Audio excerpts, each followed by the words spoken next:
بسم اللہ الرحمن الرحیم۔ تمام تعریفیں اللہ کے لیے ہیں، وہی نیک لوگوں کا ولی ہے۔ میں گواہی دیتا ہوں کہ اللہ کے سوا کوئی بھی معبود برحق نہیں، وہ یکتا ہے، اس کا کوئی شریک نہیں۔ اور میں یہ بھی گواہی دیتا ہوں کہ ہمارے نبی محمد صلی اللہ علیہ وآلہ وسلم اللہ کے بندے اور اس کے رسول ہیں۔ یا اللہ ان پر، ان کی آل اور تمام صحابہ کرام پر رحمتیں، سلامتی اور برکتیں نازل فرما۔ اگرچہ امت مسلمہ کی تاریخ فنون حرب اور جنگی کارناموں کی مثالوں سے بھری پڑی ہے، لیکن مغربی مورخین کی نظر اس پر کبھی نہیں پڑی۔ مورخین کو نپولین بوناپارٹ، جولیس قیصر اور چنگیز خان کے علاوہ کچھ نظر نہیں آتا۔ اگرچہ یہ جرنیل بھی اپنی جگہ فن حرب کے ماہر تھے اور انہوں نے بڑے بڑے دشمنوں کو شکست دی تھی، لیکن تاریخ اسلام کا ایک ایسا جرنیل بھی ہے جس کا تذکرہ دنیا کی جنگی تاریخ میں لازمی ہونا چاہیے۔ اس نڈر اور ناقابل شکست جرنیل کا نام خالد بن ولید ہے۔ خالد بن ولید کی بے مثال کامیابیوں کی وجہ سے رسول اللہ صلی اللہ علیہ وآلہ وسلم نے سیف اللہ یعنی اللہ کی تلوار کے لقب سے نوازا تھا۔ آج کی اس ویڈیو میں ہم آپ کو خالد بن ولید رضی اللہ تعالی عنہ کے زندگی کے بارے میں مستند واقعات کی روشنی میں مکمل واقعات سے آگاہ کریں گے۔ آپ سے گزارش ہے کہ اس ویڈیو کا آخر تک ضرور دیکھیے گا۔ ویڈیو میں آگے بڑھنے سے پہلے آپ سے گزارش ہے کہ اگر آپ نے ہمارے چینل کو سبسکرائب نہیں کیا ہوا تو ابھی ہمارے چینل کو سبسکرائب کریں اور ویڈیو کو لائک اور شیئر بھی ضرور کیجیے گا۔ حضرت خالد رضی اللہ تعالیٰ عنہ کے 6 بھائی اور 2 بہنیں تھیں۔ آپ کے بھائیوں میں حشام اور ولید مسلمان ہوئے۔ بہنوں میں سے ایک کی شادی حضرت صفوان بن امیہ کے ساتھ ہوئی تھی اور دوسری حارث بن حشام کے ساتھ بیاہی گئی تھی۔ آپ کے والد ولید کا شمار مکے کے رؤوسا میں ہوتا تھا۔ مکہ مکرمہ سے لے کر طائف تک ان کے باغات تھے۔ قبیلہ مخزوم سے تعلق تھا جو قریش کے قبیلے بنو ہاشم کے بعد مرتبے میں دوسرے درجے پر تھے۔ ثروت کا عالم یہ تھا کہ ایک سال بنو ہاشم مل کر غلاف کعبہ چڑھاتے اور ایک سال تنہا ولید غلاف چڑھاتے تھے۔ ظہور اسلام کے وقت حضرت خالد رضی اللہ تعالیٰ عنہ کی عمر تقریباً 17 سال تھی۔ ایسے ماحول میں پرورش پائی جہاں شمشیر آرائی، نیزہ بازی، شہ سواری، جنگی داؤ پیچ اور جنگجویانہ سرگرمیوں کے علاوہ دوسرے افکار بہت کم تھے۔ حضرت خالد رضی اللہ تعالیٰ عنہ بچپن ہی سے نہایت پھرتیلے، نڈر اور صاحب تدبیر تھے۔ جوان ہو کر آپ کی شجاعت کا رنگ اور نکھرا اور آپ قریش کے منتخب جوانوں میں شمار ہونے لگے۔ حضرت خالد رضی اللہ تعالیٰ عنہ بھی اپنے والد کی طرح قبول اسلام سے پہلے اسلام کے شدید مخالف تھے۔ اسلام اور مسلمانوں کے خلاف ہر کارروائی میں آپ آگے آگے ہوتے تھے۔ جنگ بدر و احد میں آپ کی صلاحیتیں اسلام کے خلاف صرف ہوئیں۔ احد میں آخری مرحلے میں ان مسلمانوں کو جس تکلیف کا سامنا کرنا پڑا اس کی بڑی وجہ خالد بن ولید تھے۔ ابن سعد اور بہقی رحمۃ اللہ علیہ حضرت خالد بن ولید رضی اللہ تعالیٰ عنہ سے روایت کرتے ہیں کہ جب اللہ تعالیٰ نے میرے ساتھ بھلائی کا ارادہ فرمایا تو میرے دل میں اسلام کی محبت ڈال دی اور میری ہدایت کی بابرکت گھڑی آ پہنچی۔ میں نے سوچا کہ میں حضور نبی کریم صلی اللہ علیہ وآلہ وسلم کے خلاف ہر محاذ پر برسر پیکار رہا، مگر ہر دفعہ شکست و ہزیمت سے دوچار ہوا۔ میرے دل میں رہ رہ کر خیال آتا تھا کہ میری ساری دوڑ دھوپ بے فائدہ اور لایانی ہے اور حضرت محمد صلی اللہ علیہ وآلہ وسلم عنقریب غالب آ جائیں گے۔ جب حضور صلی اللہ علیہ وآلہ وسلم حدیبیہ میں تشریف لائے تو میں بھی مشرکوں کے گھوڑ سوار دستے کی قیادت کرتے ہوئے روانہ ہوا۔ مقام اسفان پر ہماری ملاقات ہوئی۔ میں خم ٹھوک کر مقابلے کے لیے اتر آیا۔ ہمارے عین سامنے حضور صلی اللہ علیہ وآلہ وسلم نے صحابہ کرام کو ظہر کی نماز پڑھائی۔ جب وہ مصروف نماز تھے تو ہم نے چاہا کہ ان پر حملہ کر دیں، مگر ہم ایسا کرنے سے باز رہے۔ شاید اسی میں بھلائی تھی۔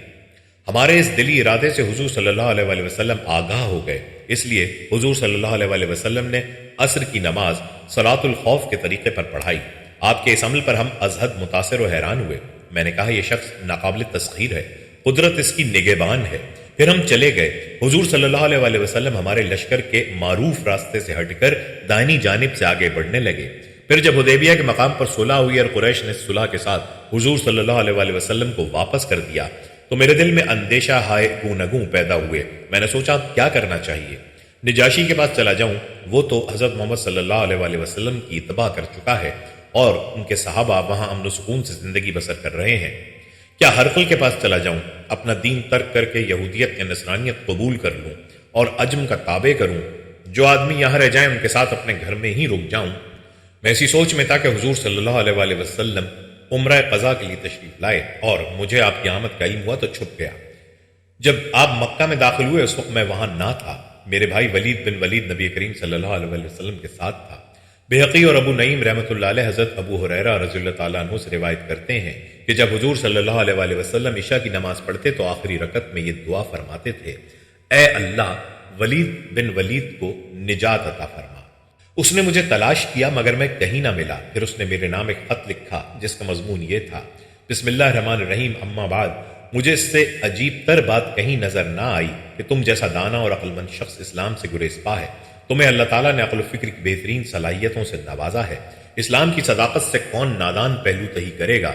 تیرے بارے میں رسول اللہ صلی اللہ علیہ وآلہ وسلم نے مجھ سے دریافت کیا اور پوچھا، خالد کہاں ہے؟ میں نے عرض کیا، اللہ تعالیٰ اسے آپ کی بارگاہ میں لے آئے گا۔ آپ صلی اللہ علیہ وآلہ وسلم نے فرمایا، ایسا ذی شعور آدمی اسلام کی حقانیت سے بے خبر نہیں رہ سکتا۔ اگر وہ تنہا اپنی جنگجویانہ صلاحیت کو مسلمانوں کے حق میں اور مشرکوں کے خلاف بروئے کار لاتا تو یہ اس کے لیے بہتر تھا اور ہم اسے سب پر فضلیت بخش دیتے۔ برادرم، جو نقصان ہو چکا اس کی تلافی کر لو، بڑے سنہری مواقع تم نے اپنے ہاتھ سے گنوا دیے، اب سنبھل جاؤ۔ جب میرے بھائی کا خط آیا تو میں فوراً تیار ہو گیا، اسلام کے ساتھ میری محبت میں اور اضافہ ہو گیا، خصوصاً رسول اللہ صلی اللہ علیہ وآلہ وسلم کے فرمان سے میں از حد مسرور ہوا۔ میں نے خواب دیکھا کہ میں کسی تنگ اور بنجر سرزمین میں ہوں، پھر وہاں سے کشادہ سرسبز علاقے میں نکل آیا ہوں۔ میں نے سوچا یہ بڑا اہم خواب ہے۔ جب ہم مدینہ منورہ پہنچے تو میں نے کہا میں حضرت ابو بکر رضی اللہ تعالیٰ عنہ کے سامنے اپنا خواب بیان کروں گا۔ میرا خواب سن کر انہوں نے فرمایا، اس خواب کی تعبیر یہی ہے کہ تم وہاں سے نکل کر یہاں آئے ہو اور تمہیں قبول اسلام کی توفیق مل گئی ہے، اور خواب میں جو تم نے تنگ و تاریک علاقہ دیکھا تھا دراصل کفر و شرک تھا جس میں تم پہلے تھے۔ حضرت خالد رضی اللہ تعالیٰ عنہ فرماتے ہیں کہ جب میں نے بارگاہ رسالت میں حاضری کا عزم مصمم کر لیا تو سوچا کس کو اپنا رفیق سفر بناؤں۔ میں صفوان بن امیہ سے ملا اور کہا، ابو وہب، تم نے اپنی صورتحال کے بارے میں کیا سوچا ہے؟ ہم بڑے تجربے کار جنگجو لوگ ہیں، پھر بھی محمد صلی اللہ علیہ وآلہ وسلم عرب و عجم پر غالب آ رہے ہیں، اگر ہم ان کے پاس جا کر ان کے اتباع کر لیں تو کیسا رہے گا؟ کیونکہ ان کی عزت ہماری عزت ہے۔ صفوان نے صاف انکار کر دیا، کہنے لگا اگر ان کا کوئی بھی مخالف نہ بچا پھر بھی میں ان کی اتباع نہیں کروں گا۔ یہ باتیں کرنے کے بعد ہم دونوں نے اپنی اپنی راہ لی، اور میں نے سوچا کہ اس کے شدید انکار کی وجہ یہ ہے کہ میدان بدر میں اس کا باپ اور بھائی مارے گئے تھے۔ پھر میں اکرمہ بن ابو جہل سے ملا، اس کے ساتھ بھی وہی باتیں کیں جو صفوان بن امیہ کے ساتھ کی تھیں۔ اس کا جواب بھی صفوان سے ملتا جلتا تھا۔ میں نے کہا میری اس بات کا تذکرہ کسی کے سامنے نہ کرنا۔ اس نے کہا ٹھیک ہے، میں کسی کو نہیں بتاؤں گا۔ پھر میں اپنے گھر آ گیا، گھر والوں سے کہا میری سواری تیار کرو، میں عثمان بن طلحہ سے ملاقات کر کے آتا ہوں۔ میں نے سوچا یہ میرا دوست ہے، اس کے سامنے اپنا ارادہ ظاہر کرنا چاہیے۔ پھر مجھے یاد آیا کہ اس کے آباء و اجداد بھی قتل ہوئے تھے، لہٰذا اس کو یہ بات نہیں بتانی چاہیے۔ معین خیال آیا، بھلا اس کو بتا دینے میں کیا حرج ہے، یہ میرا کیا بگاڑے گا، میں تو ابھی منزل کی جانب روانہ ہو جاؤں گا۔ چنانچہ میں نے اس کے سامنے حقیقت حال کھول کر بیان کر دی اور کہا ہماری حالت اس لومڑ کی طرح ہے جو بل میں موجود ہو، اس میں پانی کا ڈول ڈالیں تو وہ نکل آتا ہے۔ پھر وہ ساری باتیں کر ڈالیں جو صفوان کے ساتھ کی تھی۔ اس نے فوراً میری بات مان لی اور کہا میں ابھی جانے کے لیے تیار ہوں، میری سواری موجود ہے۔ میں نے یاجج کو جائے ملاقات کے لیے مقرر کیا کہ اگر وہ مجھ سے پہلے وہاں پہنچ جائے تو میرے لیے رکے، اور اگر میں ان سے پہلے پہنچ گیا تو پھر میں وہاں انتظار کروں گا۔ سحری کے وقت ابھی پوری طرح اجالا نہ ہوا تھا کہ ہم روانہ ہو گئے۔ جب فجر طلوع ہوئی تو ہم یاجج کے مقام پر ایک دوسرے سے جا ملے، ہم چلتے رہے۔ جب حدا کے مقام پر پہنچے تو عمرو بن عاص سے ملاقات ہو گئی، انہوں نے ہمیں مرحبا کہا۔ ہم نے ان کے کلمات ترغیب کا جواب دیا۔ وہ بولے تم کہاں جا رہے ہو؟ ہم نے کہا تم کس لیے نکلے ہو؟ کہنے لگے پہلے تم بتاؤ۔ ہم نے کہا ہم اس لیے جا رہے ہیں کہ دین اسلام قبول کر کے حضرت محمد مصطفیٰ صلی اللہ علیہ وآلہ وسلم کی غلامی اختیار کر لیں۔ انہوں نے کہا میرے آنے کا بھی یہی سبب ہے۔ حضرت خالد بن ولید رضی اللہ تعالیٰ عنہ فرماتے ہیں پھر ہم تینوں ہم سفر بن گئے، مدینہ منورہ پہنچ کر ہرا میں سواریاں بٹھائیں۔ ہمارے متعلق رسول اللہ صلی اللہ علیہ وآلہ وسلم کو آگاہ کر دیا گیا، آپ بہت خوش ہوئے۔ میں نے اپنے بہترین کپڑے پہنے اور حضور صلی اللہ علیہ وآلہ وسلم کے پاس حاضر ہونے کے لیے چل پڑا۔ راستے میں اپنے بھائی سے ملاقات ہو گئی، انہوں نے کہا جلدی کرو، حضور صلی اللہ علیہ وآلہ وسلم کو تمہاری آمد کا پتہ چل گیا ہے، آپ بہت خوش ہیں اور تمہارا انتظار کر رہے ہیں۔ ہم تیز تیز چلنے لگے۔ جو ہی میں حضور صلی اللہ علیہ وآلہ وسلم کے سامنے آیا آپ مجھے دیکھ کر مسکرانے لگے اور دیر تک مسکراتے رہے۔ میں آپ کے پاس جا کھڑا ہوا اور السلام علیکم یا نبی اللہ کہا۔ آپ نے خندہ پیشانی سے میرے سلام کا جواب عطا فرمایا۔ میں نے کہا میں گواہی دیتا ہوں کہ اللہ کے سوا کوئی معبود نہیں اور آپ اللہ کے رسول ہیں۔ حضور صلی اللہ علیہ وآلہ وسلم نے فرمایا تمام تعریفیں اس خدا کے لیے ہیں جس نے تمہیں ہدایت عطا فرمائی۔ میرا یہی خیال تھا کہ اللہ تعالیٰ نے تمہیں جو فہم و فراست کی قوت عطا فرمائی ہے وہ تمہیں خیر و فلاح کے راستے پر گامزن کر دے گی۔ میں نے عرض کی حضور آپ جانتے ہیں کہ میں آپ کے مقابلے میں کئی جنگوں میں شریک ہوا ہوں، آپ اللہ تعالیٰ سے دعا فرمائیں کہ وہ میری اس خطا کو معاف فرما دے۔ حضور صلی اللہ علیہ وآلہ وسلم نے فرمایا اسلام پہلے سارے گناہوں کو ختم کرتا ہے۔ حضرت خالد رضی اللہ تعالیٰ عنہ کا اسلام قبول کرنا تھا کہ کفر پر غشی طاری ہو گئی۔ آپ کے بعد اکرمہ بن ابو جہل بھی حلقہ بگوش اسلام ہو گئے۔ صلح حدیبیہ کے بعد مصطفیٰ کریم صلی اللہ علیہ وآلہ وسلم کی زندگی کے 4 سال اور اس کے بعد حضرت ابو بکر صدیق رضی اللہ تعالیٰ عنہ اور حضرت فاروق اعظم رضی اللہ تعالیٰ عنہ کے ادوار حکومت میں حضرت خالد بن ولید رضی اللہ تعالیٰ عنہ کے کارناموں سے اسلام کی تاریخ مہر منیر کی مانند چمک رہی ہے۔ مورخین کے مطابق حضرت خالد رضی اللہ تعالیٰ عنہ نے چھوٹی بڑی 125 لڑائیاں لڑیں اور ایک بھی لڑائی میں شکست نہیں کھائی۔ عرب میں مشہور تھا جس جنگ میں حضرت خالد رضی اللہ تعالیٰ عنہ ہوں گے اس میں فتح غالب ہے۔ آپ کثرت و قلت کے اعداد و شمار سے بے نیاز تھے۔ نپولین، سکندر، ہٹلر اور دنیا کے بڑے سے بڑا کوئی جرنیل حضرت خالد رضی اللہ تعالیٰ عنہ کی پرچھائی تک بھی نہیں پہنچ سکا۔ جنگ موتا سے لے کر ایران کی سب سے بڑی لڑائی تک کون سا موقع ہے جہاں اس اولو العزم جرنیل کے انبٹ نقوش نے اسلامی تاریخ کو روشن نہیں کیا؟ سید امیر احمد اپنی کتاب خالد بن ولید کے صفحہ 244 پر لکھتے ہیں، آج قومی عصبیت کا دور دورہ ہے۔ دنیا کی ہر قوم اور ہر ملک کے تاریخ نویس اس بات پر زیادہ سے زیادہ زور صرف کرتے ہیں کہ ان کے ہیرو کو دنیا کا سب سے بڑا انسان تسلیم کر لیا جائے۔ تاریخوں میں بے شمار ایسے نام ملیں گے جن کے ساتھ فاتح اعظم، عظیم الشان سپاہی اور دنیا کا سب سے بڑا جرنیل وغیرہ وغیرہ القاب لکھے ہوئے ہوں گے، لیکن اگر کوئی مورخوں کے عطا کردہ ان اعزازات کو دلیل اور انصاف کی ترازو میں تولنے لگے تو مایوسی اور افسوس کے سوا کچھ ہاتھ نہ آئے گا۔ تحقیق کرنے والا دیکھے گا کہ محض قوم پرستی کے جوش میں بعض ایسے لوگوں کو بھی ان معزز خطابات سے نواز دیا گیا ہے جن کے قابل نفرت کارناموں کی وجہ سے تاریخ کے صفحات میں انہیں ادنا سی پوزیشن نہیں ملنی چاہیے، لیکن حضرت خالد بن ولید رضی اللہ تعالیٰ عنہ کے حالات پڑھنے کے بعد ہر انصاف پسند اور صاف ذہن رکھنے والا انسان محسوس کرتا ہے کہ اسلام کے اس عظیم الشان سپاہی کے نام کے ساتھ دنیا کا سب سے بڑا جرنیل بہت ادنا درجے کا خطاب ہے۔ اس کے مہیر العقول کارنامے دلیل بن کر قدم قدم پر مطالبہ کرتے ہیں کہ نہ صرف اسلام کی بلکہ دنیا کی تاریخ میں اسے وہ مقام دیا جانا چاہیے جس کے قابل دنیا کے کسی فاتح، کسی جرنیل اور کسی سپاہی کو نہیں سمجھا گیا۔ یقیناً دوسری قوموں اور ملکوں کی تاریخوں میں بھی ایسے لوگوں کے تذکرے ملیں گے جنہوں نے اپنی تلواروں اور تدبیر کی بدولت زمانے سے اپنا لوہا منوایا، جنہوں نے بڑے بڑے مارکے سر کر کے قوموں کی قسمتیں اور دنیا کا نقشہ بدل دیا، لیکن اپنی پوری زندگیوں میں کتنی بار انہوں نے یہ کارنامے انجام دیے۔ جن قوموں اور ملکوں کو انہوں نے شکست دی ان کی حربی قوتیں کیا تھیں اور خود ان کے جلو میں کتنی قوموں کے پریرے تھے؟ اگر ان سوالوں پہ غور کیا جائے تو دنیا کے فاتحین کو حضرت خالد رضی اللہ تعالیٰ عنہ کے مقابلے میں ہرگز نہیں لایا جا سکتا۔ تاریخ شاہد ہے کہ ہمیشہ قوت کے نشے میں سرشار ہو کر طاقتور قوموں نے اپنی کمزور ہمسایہ قوموں پر یلغار کی اور شہنشاہوں کے تنخدار مورخوں نے ظلم و زیادتی کی ان داستانوں کو شجاعت و شہادت کا ملمہ چڑھا کر تاریخ کے اوراق کی زینت بنا دیا۔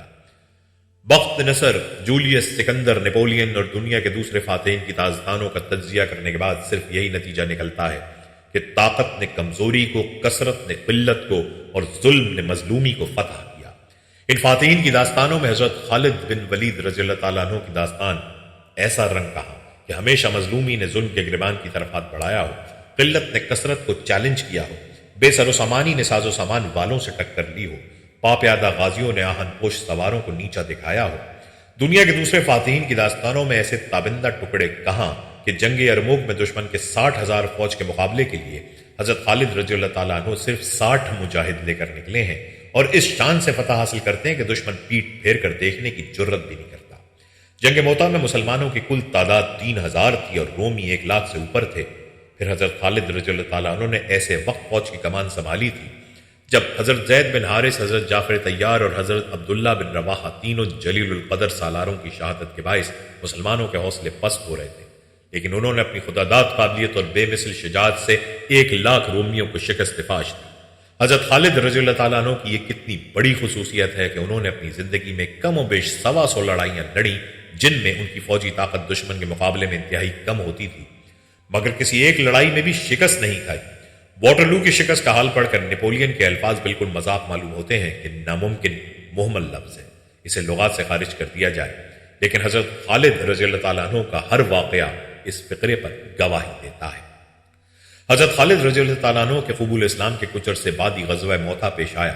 مصطفیٰ کریم صلی اللہ علیہ وآلہ وسلم نے حضرت زید بن حارث رضی اللہ تعالیٰ عنہ کو سپہ سالار بنایا اور حفظ ما تقدم کے طور پر فرمایا کہ اگر زید شہید ہوں تو جعفر سپہ سالار ہوں گے اور اگر جعفر شہید ہوں تو عبداللہ ابن رواحہ سپہ سالار ہوں گے اور ان کی شہادت کے بعد فوج جسے مناسب سمجھے سپہ سالار بنا لے۔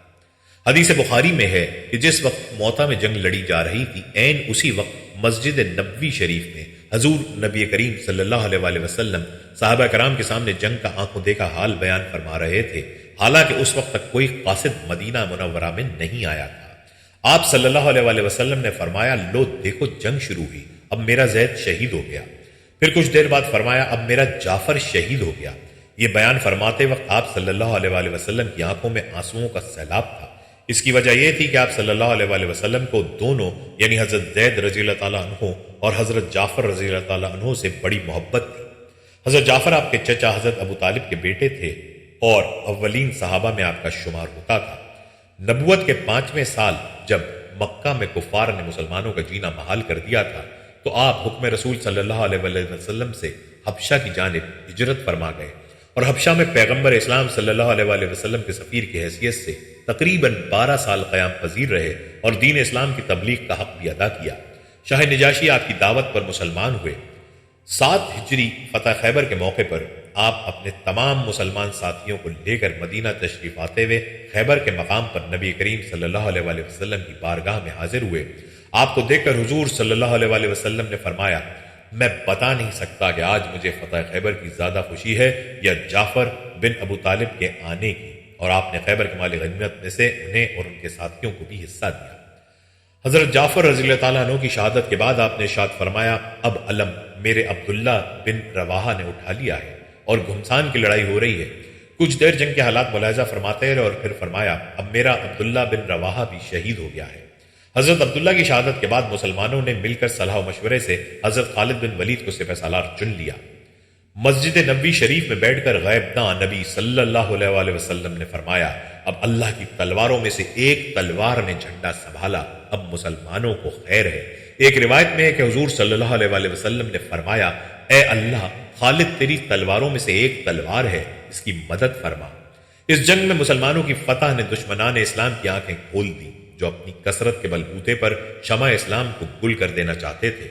معتبر روایتوں کے مطابق اس جنگ میں حضرت خالد بن ولید رضی اللہ تعالیٰ عنہ نے فن حرب و ضرب کے وہ جوہر دکھائے کہ دشمن اش اش کر اٹھے۔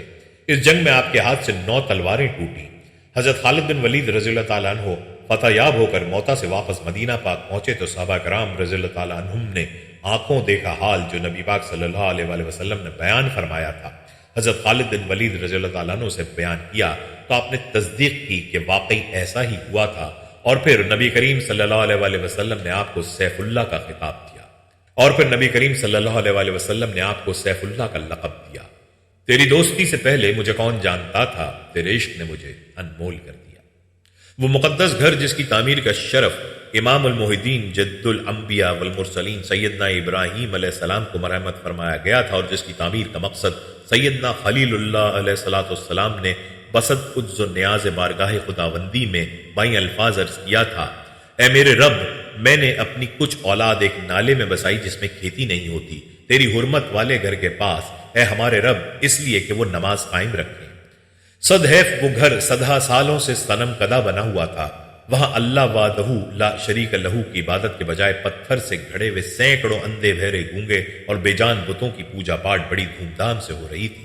اس مقدس گھر کو کفر و شرک کی آلودگیوں سے پاک کرنے کے لیے اللہ تعالیٰ نے اپنے محبوب شاکار دست قدرت مصطفیٰ جان رحمت صلی اللہ علیہ وآلہ وسلم کو مبعوث فرمایا۔ روز بعثت سے لے کر 8 ہجری تک یہ 21 سالہ عرصہ پیغمبر اسلام اور دین اسلام کے لیے بڑا صبر آزما تھا۔ صلح حدیبیہ کی خلاف ورزی کرنے کے سبب پیغمبر اسلام صلی اللہ علیہ وآلہ وسلم نے مکے کی طرف کوچ فرمایا۔ نبی کریم صلی اللہ علیہ وآلہ وسلم نے حکم دیا کہ منادی کرنے والے لشکر اسلام کی اقامت گاہوں میں جا کر یہ اعلان کریں گے کہ صبح سویرے ہر قبیلے کے جوان اپنی سواریوں پر زمینیں اور کجاویں کس لیں، اور ہر قبیلہ اپنے قائد کے ساتھ اپنے جھنڈے کے پاس کھڑا ہو جائے اور اپنے اسلحے اور سامان جنگ کی پوری طرح نمائش کرے۔ حضور صلی اللہ علیہ وآلہ وسلم کے حکم کے مطابق لشکر اسلام کو یوں ترتیب دیا گیا۔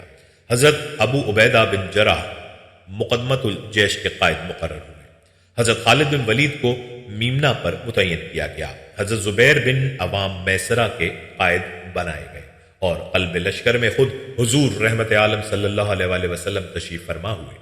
حضرت خالد بن ولید بنی سلیم کے سالار مقرر ہوئے تھے۔ بنی سلیم کی تعداد 1000 تھی، ان کے پاس 2 جھنڈے اور 1 پرچم تھا۔ ایک جھنڈا عباس بن مرو اور دوسرا خفاف بن ندبہ کے پاس تھا۔ جبکہ اس قبیلے کا پرچم حجاج بن الات نے تھاما ہوا تھا۔ حضرت خالد بن ولید کا یہ چاق و چوبند دستہ ابو سفیان کے پاس سے گزرا تو انہوں نے 3 بار بلند آواز سے نعرہ تکبیر لگایا اور آگے بڑھ گئے۔ ابو سفیان نے حضرت عباس سے پوچھا یہ کون لوگ ہیں؟ آپ نے اسے بتایا کہ یہ خالد ہے۔ ابو سفیان نے ازراہ حیرت پوچھا الغلام یعنی وہ نوجوان خالد؟ فرمایا وہی نوجوان خالد۔ پھر اس نے پوچھا اس کے ساتھ کون لوگ ہیں؟ بتایا بنو سلیم۔ ہادی برق صلی اللہ علیہ وسلم نے جب اپنے سپہ سالاروں کو مختلف اطراف سے مکے میں داخل ہونے کا حکم دیا تو ساتھ ہی یہ تاکید بھی فرمائی کہ وہ اپنی تلواروں کو بے نیام نہ کریں جب تک کفار ان پر حملہ کرنے میں پہل نہ کریں یا کسی پر حملہ نہ کریں۔ چنانچہ حضرت خالد بن ولید کے علاوہ جتنے سپہ سالار مکے میں اسلامی مجاہدوں کے ساتھ داخل ہوئے کسی نے ان پر حملہ کرنے کی جسارت نہ کی۔ البتہ حضرت خالد بن ولید جب مکے کے جنوبی حصے سے شہر میں داخل ہونے لگے تو وہاں چند قریشیوں نے ان کا راستہ روکنے کی کوشش کی اور اپنی تلواریں بے نیام کر لی۔ حضرت خالد بن ولید نے بلند آواز سے انہیں نصیحت کی کہ بلا وجہ اپنے خون مت بہاؤ، تمہاری ان گیدڑ بھپکیوں سے لشکر اسلام کی پیش قدمی نہیں رکے گی۔ ہمیں اللہ کے پیارے رسول نے حکم دیا ہے کہ ہم آج مکہ کو فتح کر کے یہاں اسلام کا پرچم لہرا دیں اور اللہ تعالیٰ کی مدد سے ہم یقیناً آج اس شہر کو فتح کریں گے۔ لیکن کفار قریش نے حضرت خالد بن ولید کی اس نصیحت پر عمل کرنے سے انکار کر دیا اور مسلمانوں پر حملہ کر دیا۔ حضرت خالد بن ولید نے جوابی کارروائی کرنے کی اپنی مجاہدین کو اجازت دی۔ چشم زدن میں کفار کے 15 آدمیوں کی لاشیں خاک و خون میں لوٹنے لگیں۔ اس جھڑپ میں مسلمانوں کے صرف 2 آدمی شہید ہوئے۔ رب قدیر نے ارشاد فرمایا بے شک اللہ نے بہت جگہ تمہاری مدد کی اور حنین کے دن جب تم اپنی کثرت پر اترا گئے تھے تو وہ تمہارے کچھ کام نہ آئی اور زمین اتنی وسیع ہو کر تم پر تنگ ہو گئی، پھر تم پیٹ دے کر پھر گئے۔ پھر اللہ نے اپنی تسکین اتاری اپنے رسول پر اور مسلمانوں پر اور لشکر اتارے جو تم نے نہ دیکھے۔ اس جنگ میں بھی حضرت خالد بن ولید شامل تھے۔ مارکہ حنین میں حوازن و ثقیف کا لشکر جرار شکست دوچار ہو کر نخلا، اوطاس اور طائف کی طرف بھاگ کھڑا ہوا۔ لشکر کی کثیر تعداد طائف کے مستحکم قلعوں میں مورچہ بند ہونے کے لیے دوڑی۔ ماہ شوال 8 ہجری میں سرکار دو عالم فداہ بی و امی صلی اللہ علیہ وسلم نے طائف کی طرف روانگی کا حکم فرمایا۔ دفاعی نقطہ نظر سے طائف کا شہر بہت مستحکم تھا، اس کے ارد گرد دوہری فصیل تھی۔ طائف کے باشندوں نے جب دیکھا کہ اسلامی لشکر ان کے شہر کے قریب پہنچنے والا ہے تو انہوں نے عزم مصمم کر لیا کہ وہ ہر قیمت پر اپنے شہر کا دفاع کریں گے اور مسلمانوں کے لیے شہر میں داخلے کو ناممکن بنا دیں گے۔ سرکار دو عالم صلی اللہ علیہ وسلم کو جب طائف کے قبیلے ثقیف کی جنگی تیاریوں کا علم ہوا تو نبی کریم صلی اللہ علیہ وسلم نے اس کی سرکوبی کے لیے طائف کا رخ کیا۔ حضور پاک صلی اللہ علیہ وسلم نے اپنے سے پہلے حضرت خالد بن ولید کو 1000 مجاہدین کا کماندار بنا کر طائف کی طرف پیش قدمی کا حکم دیا۔ حضرت خالد رضی اللہ تعالیٰ عنہ نے طائف پہنچ کر قلعے کے ایک کونے میں اپنے خیمے نصب کر دیے۔ قلعہ ثقیف کے جوان مسلح ہو کر قلعے کی دیوار پر کھڑے ہو گئے۔ حضرت خالد رضی اللہ تعالیٰ عنہ نے قلعے کے ارد گرد چکر لگایا تاکہ اس میں داخل ہونے کا کوئی راستہ دریافت کر سکیں۔ جب کوئی راستہ نہ ملا تو آپ نے ایک طرف کھڑے ہو کر بلند آواز سے قلعے والوں کو پکارا کہ تم میں سے بعض آدمی قلعے سے اتر کر میرے پاس آئیں تاکہ ہم باہمی مذاکرات سے کسی نتیجے پر پہنچیں۔ جب تک تمہارے آدمی ہمارے پاس رہیں گے ہم ان کی حفاظت کے ذمہ دار ہوں گے، اور اگر تمہیں ہمارے پاس آنے میں کوئی عذر ہے تو اسی شرط پر میں تمہارے پاس آنے کے لیے اور گفتگو کرنے کے لیے تیار ہوں، تمہیں میری حفاظت کا یقین دلانا ہوگا۔ انہوں نے کہا نہ ہم میں سے کوئی آدمی آپ کے پاس بات چیت کے لیے آئے گا اور نہ ہم آپ کو اپنے پاس آنے کی اجازت دیتے ہیں۔ انہوں نے کہا اے خالد، آج تک تمہارے صاحب کو کسی ایسی قوم سے جنگ کرنے کا اتفاق نہیں ہوا جو جنگ کرنے میں مہارت رکھتی ہو۔ پہلی دفعہ انہیں ہم سے برسر پیکار ہونے کا موقع ملا ہے۔ ہم انہیں بتائیں گے کہ جنگجو کیسے ہوتے ہیں اور میدان کارزار میں وہ اپنے مد مقابل کو کس طرح شکست دوچار کرتے ہیں۔ حضرت خالد رضی اللہ تعالیٰ عنہ نے فرمایا کہ ان گیدڑ بھپکیوں کا کوئی فائدہ نہیں۔ میرے آقا محمد مصطفیٰ صلی اللہ علیہ وسلم نے اس سے پہلے خیبر میں یہود کے قلعوں کو پاش پاش کر کے رکھ دیا۔ اہل فدق کی طرف حضور صلی اللہ علیہ وسلم نے صرف ایک آدمی بھیجا تو انہوں نے ہتھیار ڈال دیے۔ میں تمہیں اس ہولناک انجام سے ڈراتا ہوں جو بنی قریظہ کا مقدر بنا۔ پھر حضور صلی اللہ علیہ وسلم نے مکے پر اپنی فتح کا پرچم نصیب کیا۔ اس کے بعد قبیلہ بنی حوازن کو دندان شکن شکست دی۔ تمہاری تو ان طاغوتی قوتوں کے مقابلے میں کوئی حیثیت ہی نہیں، تم صرف ایک چھوٹے قلعے میں سمٹ کر بیٹھے ہو۔ اگر رسول گرامی وقار صلی اللہ علیہ وسلم تم پر حملہ نہ بھی کریں گے تو ارد گرد کے قبائل ہی تمہاری تکہ بوٹی کر دیں گے۔ حضرت خالد رضی اللہ تعالیٰ عنہ کو پہلے بھیجنے کے بعد رسول اکرم صلی اللہ علیہ وسلم 8 ہجری ماہ شوال میں بنفس نفیس طائف میں تشریف لائے۔ اس محاصرے سے فائدہ یہ حاصل ہوا کہ طائف کے نواحی قبائل مسلمان ہو گئے۔ طائف کی فتح کو حضور صلی اللہ علیہ وسلم نے اسی وقت ضروری نہ سمجھ کر وہاں سے مراجعت کی۔ ماہ ربیع الاول 10 ہجری میں پیغمبر اسلام صلی اللہ علیہ وآلہ وسلم نے حضرت خالد رضی اللہ تعالیٰ عنہ کو 400 مجاہدین کا سالار بنا کر نجران کی طرف بھیجا تاکہ بنو الحارث بن کعب کو اسلام کی دعوت دیں۔ حضور انور صلی اللہ علیہ وآلہ وسلم نے حضرت خالد رضی اللہ تعالیٰ عنہ کو حکم دیا جب وہاں پہنچیں تو فوراً ان پر حملہ نہ کر دیں بلکہ انہیں اسلام قبول کرنے کی دعوت دیں، صرف ایک مرتبہ نہیں بلکہ 3 مرتبہ اسلام قبول کرنے کی دعوت دیں۔ اگر وہ اسلام قبول کر لیں تو ان کو امن دے دیں اور وہاں سکونت پذیر ہوں، اور اس اسنا میں قرآن کریم اور سنت نبوی کی تعلیم کے ساتھ اسلام کے بنیادی عقائد و فرائض کے بارے میں ان کو تلقین کریں۔ لیکن اگر وہ 3 بار اسلام قبول کرنے کی دعوت کے بعد بھی اسلام کو قبول کرنے سے انکار کر دیں تو پھر ان کے ساتھ جنگ کرنے کی اجازت ہے۔ اہل نجران نصرانی تھے اور حضرت عیسیٰ علیہ السلام کی شریعت پر عمل پیرا تھے۔ حضرت خالد رضی اللہ تعالیٰ عنہ مدینہ طیبہ سے روانہ ہو کر نجران کے علاقے میں پہنچے اور اپنے سواروں کے چھوٹے چھوٹے دستے بنا کر اس علاقے کے مختلف اطراف و اکناف میں بھیجے تاکہ انہیں اسلام قبول کرنے کی دعوت دیں۔ جب ان حضرات نے مختلف آبادیوں میں پہنچ کر اسلام قبول کرنے کی دعوت دی تو ان سب نے اسلام قبول کر لیا۔ حضرت خالد رضی اللہ تعالیٰ عنہ یہاں کچھ عرصہ سکونت پذیر رہے اور حسب ارشاد رسالت مآب صلی اللہ علیہ وآلہ وسلم ان کو قرآن کریم کی صورتیں یاد کراتے رہے۔ حضور صلی اللہ علیہ وآلہ وسلم کی سنت مطہرہ پر ان کو آگاہ کرتے رہے اور دین اسلام کے بنیادی عقائد اور احکام پر عمل کرنے کی دعوت دیتے رہے۔ حضرت خالد رضی اللہ تعالیٰ عنہ نے کامیابی کے ساتھ اس علاقے کو نور اسلام سے منور کرنے کے بعد بارگاہ رسالت صلی اللہ علیہ وآلہ وسلم میں ایک عریضہ ارسال کیا جس میں اپنی ساری سرگرمیوں کے بارے میں اطلاع درج کی۔ سرکار دو عالم صلی اللہ علیہ وآلہ وسلم نے اس مکتوب کا جواب تحریر فرمایا اور ان لوگوں کے اسلام قبول کرنے پر اللہ کی حمد و ثنا کی، پھر فرمایا ان کو اللہ کی رحمت کی بشارت سنائیں، اللہ کی نافرمانی سے ڈرائیں۔ جب بھی مدینہ واپس آؤ تو ان کا ایک وفد اپنے ہمراہ لاؤ۔ حضرت خالد رضی اللہ تعالیٰ عنہ جب مدینہ طیبہ حاضر ہوئے تو ان کا ایک وفد اپنے ہمراہ لائے جو ان کے رؤوسا پر مشتمل تھا۔ آپ نے پیغمبر اسلام صلی اللہ علیہ وآلہ وسلم کی ظاہری حیات میں جمادی الاولیٰ 8 ہجری بمطابق ستمبر 629 عیسوی اردن میں، جنگ موتا 8 ہجری بمطابق 630 عیسوی میں فتح مکہ، 8 ہجری بمطابق 630 عیسوی میں غزوہ حنین، 15 شوال 8 ہجری بمطابق 5 فروری 630 عیسوی کو غزوہ طائف، رجب 9 ہجری بمطابق اکتوبر 630 عیسوی میں تبوک اور دومت الجندل کی مہمات، اور ربیع الاول 10 ہجری بمطابق جولائی 631 میں نجران کی مہم سر کی۔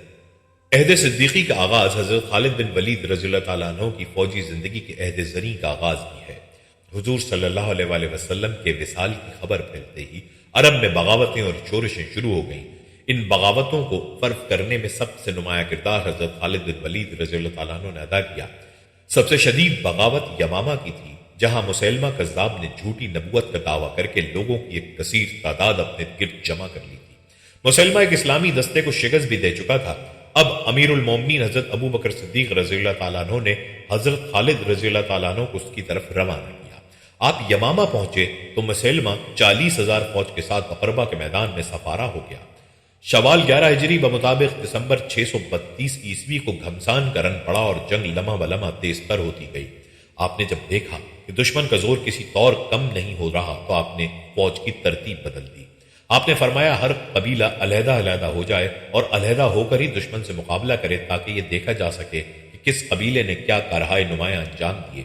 آپ کی اس تدبیر سے مسلمانوں کے حملے کا زور بڑھ گیا، لیکن جب دشمن اس کے باوجود بھی میدان میں جمع رہا تو آپ نے مسلمہ کو گھیرنے کی کوشش کی اور اس کو اس حد تک دبایا کہ وہ قریب کے باغ میں پناہ لینے پر مجبور ہو گیا۔ بالآخر مسلمہ مارا گیا، اس کی موت اس کی فوج کے لیے شکست کا باعث بنی۔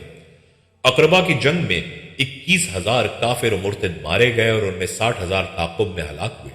مسلمان شہداء کی تعداد میں ایک بہت بڑی تعداد قرآن پاک کے حافظوں کی بھی تھی۔ اب تک کسی جنگ میں نہ اتنی تعداد میں کافر مارے گئے اور نہ ہی مسلمان شہید ہوئے۔ غالباً اس جنگ میں مسلمہ کی فوج کے 21,000 لوگ مارے گئے اور 1200 مسلمان شہید ہوئے۔ حضرت خالد رضی اللہ تعالیٰ عنہ ابھی یمامہ ہی میں تھے کہ فرات کی وادی میں ایرانیوں اور عربوں کے مابین جنگ چھڑ گئی۔ خلیفۃ المسلمین سیدنا صدیق اکبر رضی اللہ تعالیٰ عنہ کے فرمان پر آپ کو عراق کا رخ کرنا پڑا۔ سلطنت ایران کے خلاف لشکر کشی سے حضرت خالد رضی اللہ تعالیٰ عنہ کی فوجی زندگی کے ایک نئے باب کا آغاز ہوتا ہے۔ اب تک ان کا مقابلہ اپنے ہم قوم عربوں سے تھا، جو اگرچہ اپنی صفات کے لحاظ سے جنگجو اور دلیر تھے، مگر جنگی ساز و سامان اور جنگی تجربے کے لحاظ سے مسلمانوں پر کوئی خاص برتری نہیں رکھتے تھے۔ لیکن اب آپ کا سابقہ سلطنت ایران سے تھا، جس کا شمار دنیا کی طاقتور حکومتوں میں ہوتا تھا۔ جس کے پاس ہر قسم کے جنگی ساز و سامان وافر مقدار میں موجود تھا۔ ایرانی فوجی تربیت یافتہ سپاہی تھے اور ایرانی سپہ سالار ترکوں اور رومیوں کے خلاف طویل جنگوں کا تجربہ رکھتے تھے، لیکن سیف اللہ کے مقابلے میں ایران کی ایک کثیر تعداد فوجیں بھی عربوں ہی کی طرح بے بس ثابت ہوئیں۔ اس عبقری سپہ سالار نے 1.25 سال سے بھی کم مدت میں ابلا سے لے کر فراس تک 700 میل کا طویل علاقہ جو دریائے فرات کے مغرب میں تھا فتح کر لیا۔ آپ نے یہاں شہروں اور قصبوں کے کامیاب محاصرے کیا اور ایران نے جو بھی فوج بھیجی اسے شکست دی۔ ان لڑائیوں میں آپ کے پاس کسی بھی جنگ میں دشمن سے زیادہ فوج کبھی نہیں رہی اور دشمن 1 لاکھ اور کبھی اس سے زیادہ فوج میدان میں لایا۔ آپ نے ایران کے خلاف تقریباً 15 جنگیں لڑیں اور ان میں کم سے کم 5 جنگیں جنگ ذات السلاسل، جنگ ندار، جنگ کسکر، جنگ الیبس اور جنگ فرازی ایسی ہیں جن کو ہم بڑی سخت لڑائیوں میں شمار کر سکتے ہیں۔ جنگ سلاسل، آپ نے ایرانیوں کے خلاف پہلی بڑی جنگ موجودہ کویت کے قریب کاظمہ کے مقام پر لڑی۔ اس زمانے کے دستور کے مطابق آپ نے مغربی عراق کے حاکم ہرمز کو پہلے ایک خط لکھا جس میں اس کو اسلام کی دعوت دی اور اس کے ساتھ یہ بھی لکھا کہ یاد رکھو تم کو ایسی قوم سے لڑنا پڑے گا جو موت کی اتنی ہی آرزو مند ہے جتنی تم زندگی کی تمنا رکھتے ہو۔ ہرمز نے کسرائے فارس کو اس کی اطلاع دی اور خود ایک بھاری برکم فوج لے کر آیا۔ انفرادی زور آزمائی میں آپ نے ہرمز کو قتل کر دیا اور ہرمز کی فوج کو شکست فاش ہوئی۔ سیدنا صدیق اکبر رضی اللہ تعالیٰ عنہ نے ہرمز کا قیمتی تاج آپ کو یہ کہہ کر لوٹا دیا کہ یہ تمہارا حق ہے۔ آپ نے 1 لاکھ درہم میں سے فروخت کیا۔ اس جنگ میں ایک عجیب واقعہ رونما ہوا تھا۔ امیر المومنین نے حضرت خالد رضی اللہ تعالیٰ عنہ کی مدد کے لیے صرف ایک آدمی پر مشتمل کمک قعقاع بن عمرو کو روانہ کیا تھا۔ ہمز کے سپاہی زنجیریں باندھے کھڑے تھے، اس لیے اسے جنگ سلاسل کہا جاتا ہے، جو کہ محرم 12 ہجری بمطابق اپریل 633 عیسوی میں ہوئی۔ سیدنا صدیق اکبر رضی اللہ تعالیٰ عنہ کے دور خلافت میں حضرت خالد بن ولید رضی اللہ تعالیٰ عنہ کے زیر کمان مسلمانوں کا لشکر مختلف ممالک میں فتوحات اسلامی کے ڈنک کے بجا رہا تھا اور اللہ تعالیٰ کی فتح و نصرت کے پرچم اڑا رہا تھا۔ اسی سلسلے میں شہر ہیرا کے باغی و تاغی کافروں کی شرارت و عہد شکنی کی خبر پا کر حضرت خالد بن ولید نے ہیرا کا رخ کیا۔ بہادران اسلام کی آمد کی خبر سنتے ہی اہل ہیرا اپنے قلعوں میں گھس کر قلعے میں بند ہو گئے۔ حضرت خالد بن ولید رضی اللہ تعالیٰ عنہ نے سب قلعوں کو گھیرے رکھا اور لڑائی اس لیے نہ چھیڑی کہ شاید یہ لوگ راہ راست پر آ جائیں، لیکن جب ان کی طرف سے کوئی ایسی تحریک نہیں دیکھی تو حضرت خالد بن ولید نے حملہ کر کے شہر کی آبادی اور اس کے اندر کے دیروں اور کنیسوں پر قبضہ کر لیا۔ قبضہ کرنے کے بعد عمرو عبد المسیح جو کہ نہایت بوڑھا پیر فانی تھا اپنے قلعے سے نکل آیا۔ مسلمانوں نے اسے حضرت خالد رضی اللہ تعالیٰ عنہ کے سامنے پیش کیا۔ حضرت خالد بن ولید نے عمرو بن عبد المسیح کی طرف توجہ فرمائی اور دریافت کیا تمہاری عمر کتنی ہے؟ عمرو نے کہا 100 برس۔ بوڑھے کے ہمراہی خادم کے پاس ایک زہر کی پڑیا نکلی۔ اس پر حضرت خالد رضی اللہ تعالیٰ عنہ نے پوچھا اسے ساتھ کیوں لائے ہو؟ اس نے کہا اس خیال سے کہ اگر تم نے میری قوم کے ساتھ اچھا سلوک نہ کیا تو میں اسے کھا کر مر جاؤں اور اپنی قوم کی ذلت و تباہی نہ دیکھوں۔ حضرت خالد رضی اللہ تعالیٰ عنہ نے اس پڑیا سے زہر نکال کر اپنی ہتھیلی پر رکھا اور اس سے کہا بے موت کوئی نہیں مرتا، اگر موت کا وقت نہ آیا ہو تو زہر بھی اپنا کچھ اثر نہیں کر سکتا۔ حضرت خالد بن ولید نے یہ کلمات ادا کر کے وہ زہر پھانک لیا۔ اس بوڑھے کافر نے یہ اعتقاد اور خدا پر اعتماد کا منظر دیکھا تو ششدر رہ گیا اور وہ تمام لوگ بھی حیران رہ گئے جو قلعوں سے نکل آئے تھے، اور عمرو بن عبد المسیح کی زبان سے تو یہ کلمہ بے اختیار نکل گیا کہ جب تک تمہاری شان کا ایک شخص بھی تم میں موجود ہے تم اپنے مقصد میں ناکام نہیں رہ سکتے۔ اس زمانے میں دنیا کی سب سے بڑی 2 حکومتیں تھیں، روم اور فارس۔ پہلے روم کی حکومت تمام یورپ، مصر اور ایشیائی کوچز میں پھیلی ہوئی تھی۔ اس کا مرکز اٹلی کا شہر روم تھا۔ بعد میں اس حکومت کے 2 ٹکڑے ہو گئے۔ مغربی حصے کا دارالحکومت تو روم ہی رہا، لیکن مشرقی حصے کا دارالحکومت قسطنطنیہ ہو گیا۔ مشرقی روم کا شہنشاہ بھی قیصر روم کہلاتا تھا اور اس کا نام ہرقل تھا۔ ہرقل کی حکومت میں مصر، حبشہ، فلسطین، شام، ایشیائی کوچک اور بلقان کے ممالک تھے۔ ہرقل کی حکومت مذہباً عیسائی تھی۔ سلطنت روم میں شام ایک خوبصورت علاقہ ہے۔ اس کی سرحد جنوب میں عرب کے ساتھ ملتی ہے۔ حلب، حمص اور دمشق شام کے ممتاز اور بڑے شہر تھے۔ شام کے مغرب میں انطاکیہ، بیروت، سور، عکا، جافا، بحیرہ اور روم کے ساحل پر بندرگاہیں تھیں۔ خلیفۃ المسلمین سیدنا صدیق اکبر رضی اللہ تعالیٰ عنہ نے شام میں جہاد کرنے کے لیے 7,000 ہزار کے 4 لشکر بنائے۔ حضرت عمرو بن عاص کو فلسطین، حضرت یزید بن ابو سفیان کو دمشق، حضرت شرجیل بن حسنہ کو اردن اور حضرت ابو عبیدہ بن الجراح کو حمص کے محاذ پر مقرر فرمایا۔ گویا کہ 4 سالار اور چاروں کے محاذ مختلف۔ خود ہرقل قسطنطنیہ سے مسلمانوں سے 8 گنا زیادہ لشکر لے کر شام آیا تو امیر المومنین نے فرمایا واللہ میں خالد بن ولید کے ذریعے رومیوں اور شیطان کے ساتھیوں کو نیست و نابود کر دوں گا۔ چنانچہ امیر المومنین نے آپ کو خط لکھ کر مطلع فرمایا کہ شام پہنچ کر اسلامی فوج کے سپہ سالار کی حیثیت سے خدمات انجام دو۔ چنانچہ آپ انتہائی دشوار گزار راستوں سے انتہائی قلیل مدت میں ملک شام پہنچے۔ آپ کی قیادت میں اسلامی لشکر نے بصرہ، اجنادین، دمشق اور دیگر علاقوں کو فتح کیا۔ یہ تمام فتوحات 13 ہجری بمطابق 634 عیسوی میں واقع ہوئیں۔ عراقی مہم میں حضرت خالد رضی اللہ تعالیٰ عنہ کو امیر المومنین سیدنا صدیق اکبر رضی اللہ تعالیٰ عنہ کا خط ملتا ہے، جس میں حضرت ابو عبیدہ رضی اللہ تعالیٰ عنہ کی امداد کے لیے فوراً روانہ ہونے کا فرمان تھا۔ وہ شام کی طرف کوچ کرنے کا قصد فرماتے ہیں اور عین التمر کی راہ سے جو سب سے قریب راستہ ہے حدود شام میں داخل ہونے کی تجویز پیش کرتے ہیں۔ اس دشوار گزار صحرا کی مشکلات سے واقفیت رکھنے والے حضرت رافع رضی اللہ تعالیٰ عنہ حضرت خالد رضی اللہ تعالیٰ عنہ کو مشورہ دیتے ہیں کہ عین التمر کی راہ سے تشریف لے جانے کا قصد ترک کر دیجیے، کیونکہ اس خوفناک صحرا میں قدم رکھنا جان بوجھ کر موت کو دعوت دینا ہے۔ یہ ایسا راستہ ہے کہ 5 دن کی منزل میں پانی کا ایک قطرہ بھی کہیں سے دستیاب نہ ہوگا۔ سواری اور باربرداری کے جانوروں کا ہلاک ہو جانا یقینی ہے۔ کوئی اور ہوتا تو حضرت رافع رضی اللہ تعالیٰ عنہ کے اس مشورے کو قبول کر کے قریبی راہ سے جانے کا ارادہ ترک کر دیتا، لیکن حضرت خالد رضی اللہ تعالیٰ عنہ کسی مشکل سے گھبرانے کی جگہ اس پر قابو پانے کی تجاویز سوچتے ہیں۔ آپ فرماتے ہیں کہ 40 اونٹوں کو اچھی طرح پانی پلا کر ان کے منہ باندھ دیے جائیں اور ہر مسلمان اپنی ضرورت کے مطابق پانی ساتھ لے لے۔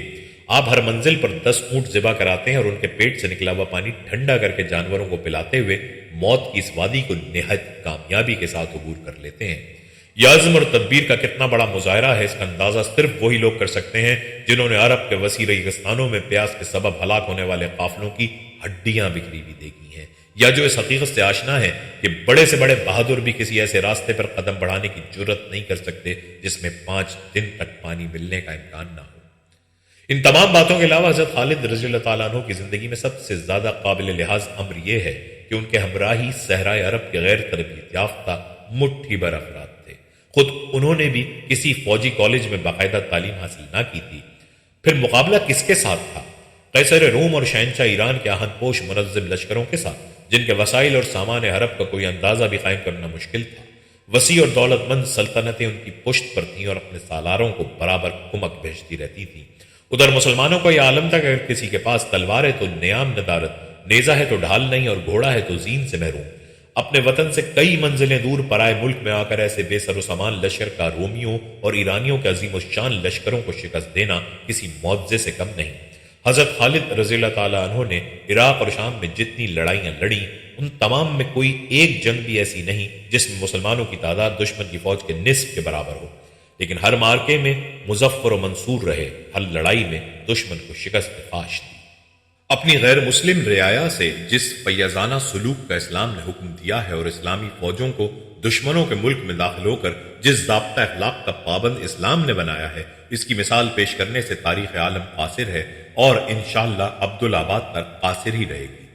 سیدنا صدیق اکبر رضی اللہ تعالیٰ عنہ کے دور خلافت میں جب شام میں فوج کشی کا حکم ہوا تو حضرت خالد یزید بن ابو سفیان، ابو عبیدہ بن جرح اور عمرو بن عاص رضی اللہ تعالیٰ عنہ کو علیحدہ علیحدہ دستوں کا سپہ سالار اور سب کے اوپر ابو عبیدہ رضی اللہ تعالیٰ عنہ کو امیر لشکر بنا کر روانہ کیا گیا۔ جب فوجیں روانہ ہوئیں تو حضرت ابو بکر صدیق رضی اللہ تعالیٰ عنہ نے فوج کے افسروں کو ہدایت فرمائی، تم ایک ایسی قوم کو پاؤ گے جنہوں نے اپنے آپ کو خدا کی عبادت کے لیے وقف کر دیا ہے، انہیں مت جھڑکنا۔ میں تمہیں 10 وصیتیں کرتا ہوں، کسی عورت، بچے اور بوڑھے کو قتل نہ کرنا، پھلدار درخت کو مت کاٹنا، کسی آبادی کو ویران نہ کرنا، کھانے کی ضرورت کے سوا بکری اور اونٹ کو بیکار ذبح مت کرنا، نخلستان نہ جانا، مال غنیمت میں غبن نہ کرنا، بزدلی مت دکھانا۔ ہیرا نامی مقام کے عیسائیوں نے جب اطاعت قبول کی تو عہد صدیقی میں جو معاہدہ اہل اسلام اور ان عیسائیوں کے درمیان ہوا تھا اس میں یہ الفاظ بھی تھے، ان کی خانقاہیں اور گرجے نہیں ڈھائے جائیں گے اور نہ ان کا کوئی ایسا محل گرایا جائے گا جس میں بوقت ضرورت دشمنوں کے مقابلے کے لیے قلعہ بند ہوتے ہوں۔ انہیں ناقوس بجانے کی ممانعت نہ ہوگی اور نہ وہ اپنے مذہبی تہواروں میں صلیب نکالنے پر روکے جائیں گے۔ حضرت خالد سیف اللہ رضی اللہ تعالیٰ عنہ نے دمشق اور اردن کی فتح کے بعد شام کے اہم ترین شہر قنصرین کا محاصرہ کیا۔ اہل قنصرین اس صورتحال سے نپٹنے کے لیے کافی دیر سے تیاری کر رہے تھے، چنانچہ قلعہ بند ہو کر بیٹھے رہے۔ جب محاصرے نے طول کھینچا تو ایک دن حضرت خالد رضی اللہ تعالیٰ عنہ بنفس نفیس شہر پناہ کے دروازے کے پاس پہنچے اور زور زور سے دروازہ کھٹکھٹا کر آواز دی۔ فصیل کے برج سے محافظوں نے دیکھا اور آنے کا سبب پوچھا۔ حضرت خالد رضی اللہ تعالیٰ عنہ نے فرمایا کہ میں تمہارے حاکم یا اس کے نمائندے سے بات کرنا چاہتا ہوں۔ حاکم کا نمائندہ فصیل پر چڑھا۔ آپ نے اس سے فرمایا تمہاری یہ حرکت بالکل فضول اور بے فائدہ ہے کہ محصور ہو کر قلعے میں بیٹھ گئے ہو۔ واللہ ہمارے پیش نظر نہ مال غنیمت حاصل کرنا ہے نہ ہی ملک فتح کرنا۔ ہم تو محض خدا کے نام کی سربلندی کے لیے یہاں آئے ہیں۔ ہم سے ہمارے پیغمبر صلی اللہ علیہ وآلہ وسلم کا وعدہ ہے کہ ہم یہ ملک فتح کر کے رہیں گے۔ خدا کی قسم اگر تم بادلوں میں بھی جا چھپو تو ہم تمہیں وہاں سے بھی نیچے اتار لائیں گے۔ زود یا بدیر تمہیں بخوشی یا بزور ہماری اطاعت قبول کرنا ہوگی۔ حاکم کنسرین کو جب یہ پیغام پہنچایا گیا تو وہ کانپ اٹھا اور فوراً مشورہ کرنے کے لیے دربار آراستہ کیا۔ ایک بوڑھے پادری نے رائے دی کہ شہر کا دروازہ کھول دیا جائے اور مسلمانوں سے صلح کر لی جائے۔ مسلمانوں کے سپہ سالار نے جو کچھ کہا ہے اس کا اپنا قول نہیں ہے، مجھے اس میں اقوال نبوت کی خوشبو آتی ہے۔ چنانچہ اسی رائے پر عمل ہوا اور کنسرین پر بآسانی مسلمانوں کا قبضہ ہو گیا۔ شفا شریف کی روایت ہے حضرت سیدنا خالد رضی اللہ تعالیٰ عنہ اپنی فتوحات کا راز بیان کرتے ہوئے فرماتے ہیں کہ خوش قسمتی سے حضور اکرم نور مجسم صلی اللہ علیہ وآلہ وسلم کے بوئے مبارک میرے پاس تھے۔ میں نے ان کو اپنی ٹوپی میں آگے کی طرف سی رکھا تھا۔ ان مقدس بالوں کی برکت تھی کہ عمر بھر ہر جہاد میں مجھے فتح و نصرت حاصل ہوتی رہی۔ جنگ یرموک میں آپ للکارتے ہوئے لشکر کفار کی طرف بڑھے۔ ادھر سے ایک پہلوان نکلا جس کا نام نستور تھا۔ دونوں میں دیر تک سخت مقابلہ ہوتا رہا کہ آپ کا گھوڑا ٹھوکر کھا کر گر گیا اور آپ زمین پر تشریف لے آئے اور آپ کی ٹوپی مبارک زمین پر جا پڑی۔ نستور موقع پا کر آپ کی پیٹھ پر آ گیا۔ اس وقت آپ پکار پکار کر اپنے رفقا سے فرما رہے تھے کہ میری ٹوپی مجھے دو، خدا تم پر رحم کرے۔ ایک شخص جو آپ کے قبیلے ہی سے تعلق رکھتا تھا دوڑ کر آیا اور ٹوپی مبارک اٹھا کر آپ کو پیش کر دی۔ آپ نے اسے پہن لیا اور نستور کا مقابلہ یہاں تک کیا کہ اسے جہنم رسید کیا۔ لوگوں کے دریافت کرنے پر آپ نے فرمایا اس ٹوپی میں حضور اکرم صلی اللہ علیہ وآلہ وسلم کے بال مبارک ہیں جو مجھے اپنی جان سے زیادہ عزیز ہیں۔ ہر جنگ میں ان مبارک بالوں کی برکت سے میں فتح یاب ہوتا ہوں، اس لیے میں بے قراری سے اپنی ٹوپی کی طلب میں تھا کہ کہیں ایسا نہ ہو کہ ان کی برکت میرے پاس نہ رہے اور وہ کافروں کے ہاتھ لگ جائے۔ ایک اور روایت میں کہ سیدنا خالد رضی اللہ تعالیٰ عنہ تھوڑی سی فوج ساتھ لیے ملک شام میں جبلہ کی قوم کے مقابلے کے لیے گئے اور ٹوپی مبارک گھر میں بھول گئے۔ جب مقابلہ ہوا تو رومیوں کا بڑا افسر مارا گیا۔ اس وقت جبلہ نے تمام لشکر کو حکم دیا کہ مسلمانوں پر یکبارگی سخت حملہ کر دو۔ حملے کے وقت صحابہ کرام کی انتہائی نازک حالت ہو گئی، یہاں تک کہ سیدنا رافع بن عمر طائی رضی اللہ تعالیٰ عنہ نے حضرت خالد رضی اللہ تعالیٰ عنہ سے کہا آج معلوم ہوتا ہے کہ ہماری قضا آ گئی ہے۔ حضرت خالد نے کہا سچ کہتے ہو، اس لیے کہ آج میں ٹوپی گھر بھول آیا ہوں۔ ادھر تو یہ حالت تھی اور ادھر اسی رات مدینے کے تاجدار مصطفیٰ کریم صلی اللہ علیہ وآلہ وسلم سیدنا ابو عبیدہ بن الجراح رضی اللہ تعالیٰ عنہ جو لشکر اسلام کے امیر تھے کہ خواب میں تشریف فرما ہوئے اور آپ صلی اللہ علیہ وآلہ وسلم نے فرمایا تم اس وقت سو رہے ہو، اٹھو اور خالد کی مدد کو پہنچو، کفار نے ان کو گھیر لیا ہے۔ آپ اسی وقت اٹھے اور لشکر میں اعلان کر دیا کہ فوراً تیار ہو جاؤ۔ راستے میں انہوں نے ایک سوار کو دیکھا جو گھوڑا دوڑائے ہوئے ان کے آگے آگے جا رہا تھا۔ چنانچہ تیز رفتار سواروں کو حکم دیا گیا کہ اس کا حال معلوم کرو۔ سوار جب قریب پہنچے تو پکار کر کہا اے جوان مرد سوار ذرا ٹھہرو۔ یہ سنتے ہی وہ ٹھہر گیا۔ دریافت کرنے پر معلوم ہوا کہ وہ حضرت خالد کی زوجہ محترمہ تھی۔ حضرت ابو عبیدہ کے دریافت کرنے پر انہوں نے کہا کہ اے امیر، جب راتوں کو میں نے سنا کہ آپ نے لشکر اسلام کو نہایت بےتابی سے حکم فرمایا کہ سیدنا خالد کو دشمنوں نے گھیر لیا ہے تو میں نے خیال کیا کہ وہ کبھی ناکام نہ ہوں گے، کیونکہ ان کے ساتھ رسول گرامی وقار صلی اللہ علیہ وآلہ وسلم کے بوئے مبارک ہیں۔ لیکن جو ہی میں نے دیکھا کہ تو میری نظر ان کی ٹوپی پر پڑی جس میں بوئے مبارک تھے، مجھے نہایت افسوس ہوا اور میں اسی وقت چل پڑی کہ کسی طرح اس ٹوپی مبارک ان تک پہنچا دوں۔ امیر قافلہ نے فرمایا جلدی جاؤ، خدا تمہیں برکت دے۔ سیدنا رافع بن عمر رضی اللہ تعالیٰ عنہ فرماتے ہیں حالت یہ تھی کہ ہم اپنی زندگیوں سے بالکل مایوس ہو گئے تھے کہ اچانک تکبیر کی آواز آئی۔ حضرت خالد نے جب آواز کی سمت نظر فرمائی تو کیا دیکھتے ہیں کہ ایک سوار آ رہا ہے۔ آپ اس سوار کے قریب پہنچے اور پوچھا تم کون ہو؟ اس نے جواب دیا کہ میں تمہاری بیوی ام تمیم ہوں، تمہاری مبارک ٹوپی لائی ہوں جس کی برکت سے دشمنوں پر فتح پایا کرتے ہو۔ راوی حدیث قسم کھا کر کہتے ہیں کہ حضرت خالد بن ولید نے ٹوپی مبارک پہن کر جب کفار پر حملہ کیا تو لشکر کفار کے پاؤں کھڑ گئے اور مسلمانوں کو فتح حاصل ہو گئی۔ صحابہ کرام کے نزدیک ان مقدس بالوں کی کتنی قدر و شان تھی، اور پھر وہ جلیل القدر صحابی جن کو شاہ امم نے سیف من سیوف اللہ کی تلواروں میں سے ایک تلوار کے نورانی خطاب سے نوازا۔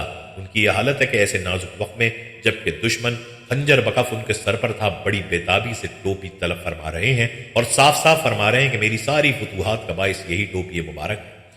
یہ بوئے مبارک کا اعجاز ہے کہ ہر مارکے پر ان کی برکت سے فتح و حکمرانی سیدنا خالد بن ولید کے قدم چومتی رہی۔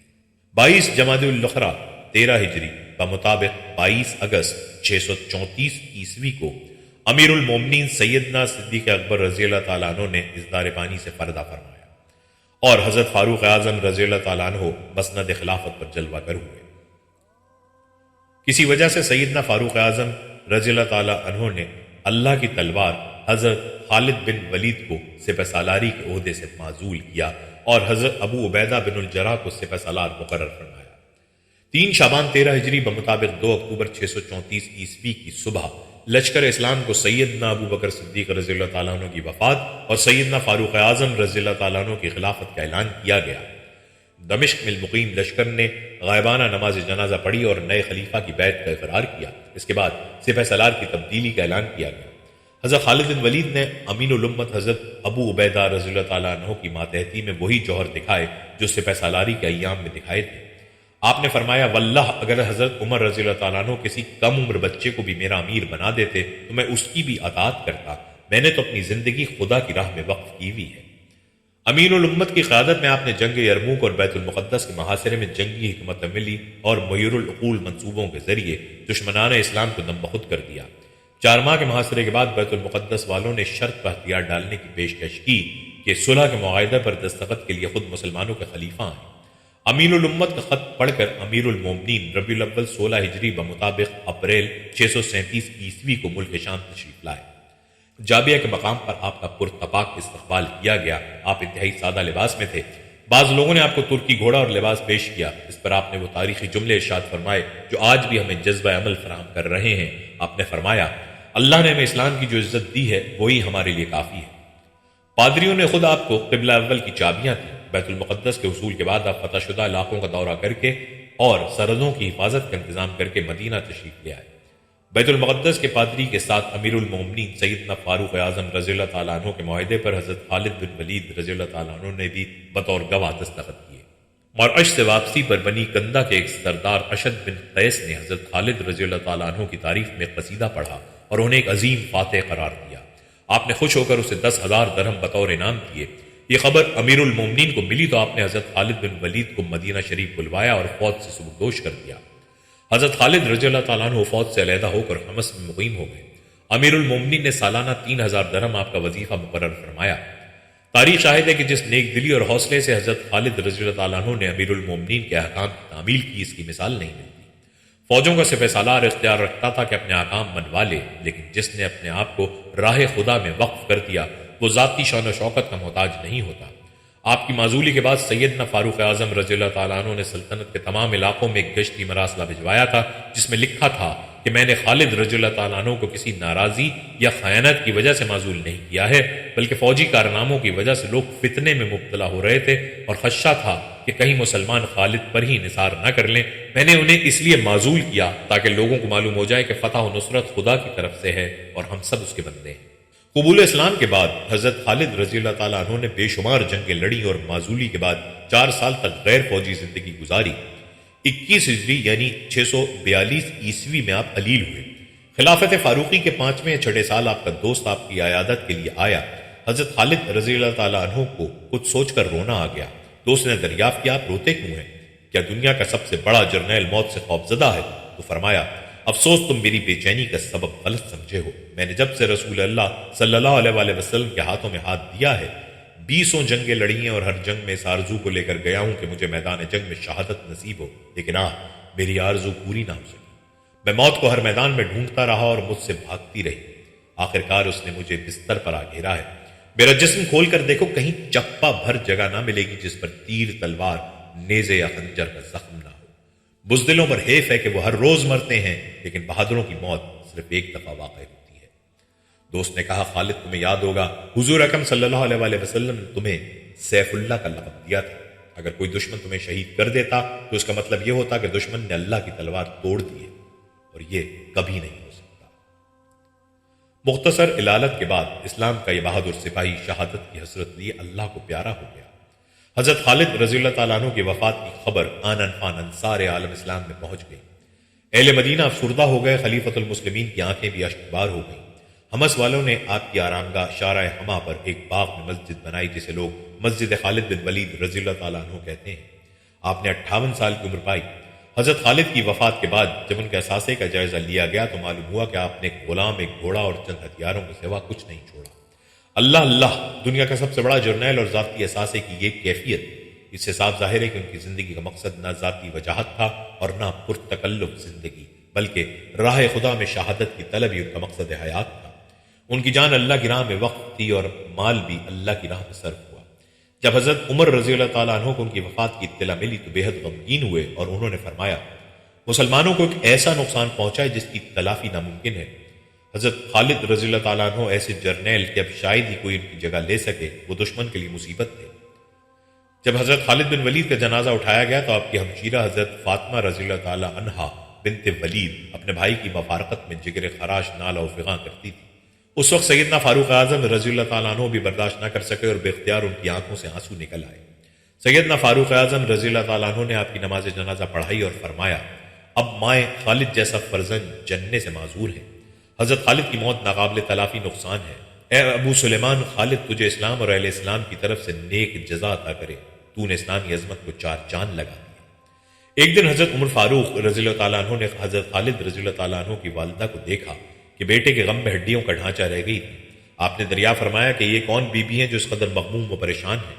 لوگوں نے عرض کیا، خالد رضی اللہ تعالیٰ عنہ بن ولید کی والدہ ہیں۔ آپ نے فرمایا، خوش قسمت ہے وہ ماں جس کے بطن سے خالد جیسا فرزند پیدا ہوا۔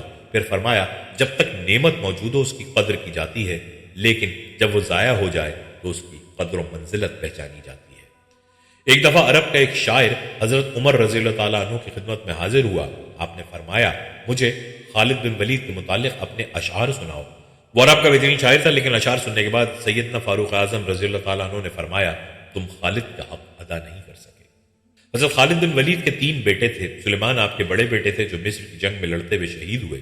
عبد الرحمن جو 46 ہجری تک زندہ رہے۔ حضرت امیر معاویہ رضی اللہ تعالیٰ عنہ کے زمانے میں کسی نے آپ کو زہر دے دیا تھا۔ حضرت خالد رضی اللہ تعالیٰ عنہ کا ایک پوتا بھی تھا، آپ کا ہم نام تھا، خالد بن عبد الرحمن بن خالد بن ولید۔ وہ بھی ان کی طرح بہادر تھے، لیکن ان سے نسل آگے نہ بڑھ سکی۔ یہ ایسی باتیں ہیں جو کسی بھی قوم کے ہیرو اور دنیا میں کسی بھی جرنیل کی زندگی میں نہیں ملتی۔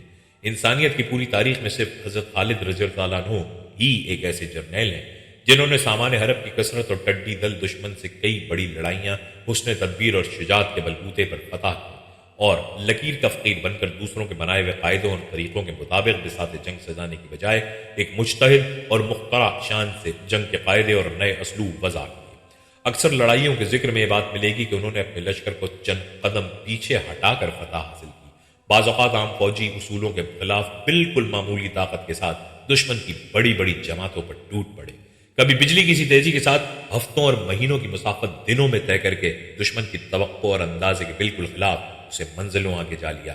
غرض کے موقع اور ضرورت کے مطابق انہوں نے اپنے قاعدے خود بنا لیے اور اس بات کی کبھی پرواہ نہیں کی کہ دنیا کے ماہرین جنگ نے ایسے مواقع کے لیے کیا تدابیر بتائی ہے۔ پھر یہ بھی نہیں کہ اس مشہور مقالے کے مطابق جنگ اور محبت میں سب کچھ جائز ہے، انہوں نے ہر چالاکی اور مکاری کو جائز سمجھا ہو۔ صلح اور جنگ دونوں صورتوں میں باہمی معاہدوں اور وعدوں کا جس قدر لحاظ حضرت خالد بن ولید کرتے تھے شاید ہی کسی اور قوم کے ہیرو نے کیا ہو۔ اپنے عہد کا پاس، پاک بازی، فرض شناسی، بالغ نظری، موقع شناسی، اپنی جان کے مقابلے میں اپنے مشن سے محبت، ناقابل شکست اعتماد اور بے نظیر شجاعت، یہ تمام خوبیاں حضرت خالد رضی اللہ تعالیٰ عنہ کے کردار میں بدرجہ اتم نظر آتی ہیں۔ انہوں نے اپنے مقصد کے مقابلے میں اپنی زندگی کو کبھی عزیز نہیں رکھا۔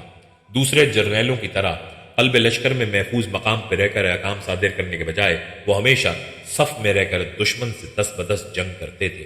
انہیں اسلام کی صداقت اور اپنی مہم کی کامیابی کا اسی طرح یقین تھا جس طرح دوسرے سورج نکلنے کا۔ وہ قبل از وقت دشمن کی جنگی چالوں کو سمجھنے میں اپنا جواب نہ رکھتے تھے۔ انہیں اپنے سپاہیوں کی جان اور عزت کا ہر وقت خیال رہتا تھا۔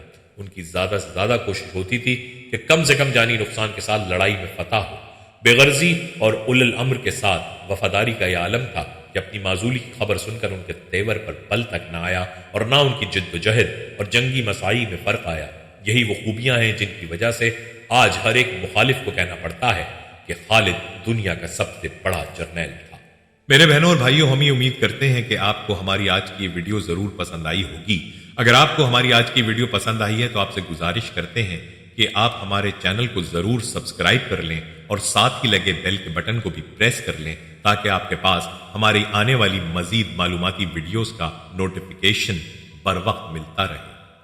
سبسکرائب کے ساتھ ساتھ ہماری ویڈیو کو لائک بھی کریں اور اپنی قیمتی رائے کا اظہار کمنٹس میں ضرور کریں۔